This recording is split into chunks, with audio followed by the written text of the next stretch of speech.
बुलंद और बाला दरख्तों के दरमियान आबाद एक सरसब्ज जंगल में कूरो नामी एक लालची कौवा रहता था। कूरो अपनी भूख और खुद गरज फितरत के लिए दूर दूर तक जाना जाता था। वो आसमान से लपकता और बगैर सोचे समझे दूसरे जानवरों से खाना छीन लेता। एक धूप वाली सुबह जब कूरो एक शाख पर बैठा हुआ था, अपने अगले खाने के लिए जंगल की तरफ देख रहा था, उसने सौरा नामी एक मेहरबान चिड़िया को देखा। सौरा जंगल में मौजूद दीगर जानवरों के बरक्स अपनी सखावत और शफकत के लिए जानी जाती थी। वो अक्सर अपना खाना जरूरतमंदों के साथ बांटती, चाहे इसका मतलब अपने खाने की कुर्बानी ही क्यों ना हो।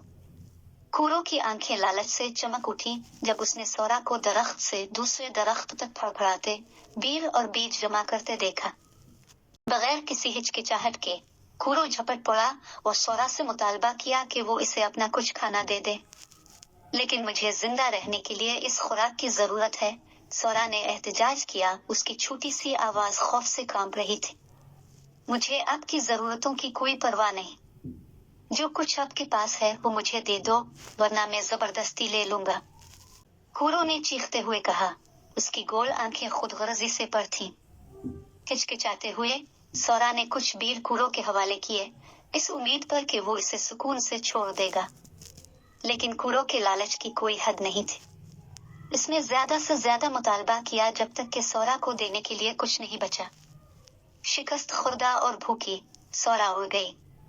इसकी आंखों में आंसू बह रहे थे। जब वो जंगल से गुजर रही थी तो वो सर्दी में कपकपाते हुए जानवरों के एक ग्रुप के पास आए। बगैर किसी हिचकिचाहट के सौरा ने चंद बेरियां जो उसने जानवरों के साथ छोड़ी थी। दूसरी तरफ कूरो ने खुद को मुतमईन महसूस करते हुए सौरा से जो बेर लिया था वो खाने लगा। लेकिन जब वो वहां बैठा तो इस पर नदामत का एहसास छा गया। वो सूरा के मेहरबान और बेलौस अमाल की तस्वीर को अपने जहन से नहीं हिला सका। पछतावे से भरा हुआ कूरो सौरा की तलाश में जंगल में उड़ गया। बिलाखिर से सौरा मिल गई तो उसने अपने खुद गरज रवैये के लिए बहुत मुआफी मांगी। कूरो के खुलूस से मुतासिर होकर सौरा ने इसे माफ कर दिया और उसके साथ अपना खाना बांटने की पेशकश की।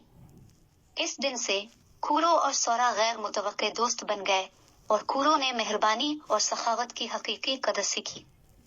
एक साथ वो जंगल में घूमते रहे, जहां भी गए खुशी और हमदर्दी का सबक देते। ये साबित कर रहे थे कि लालची मखलूक भी दोस्त की मदद से रहमदिल होना सीख सकती है।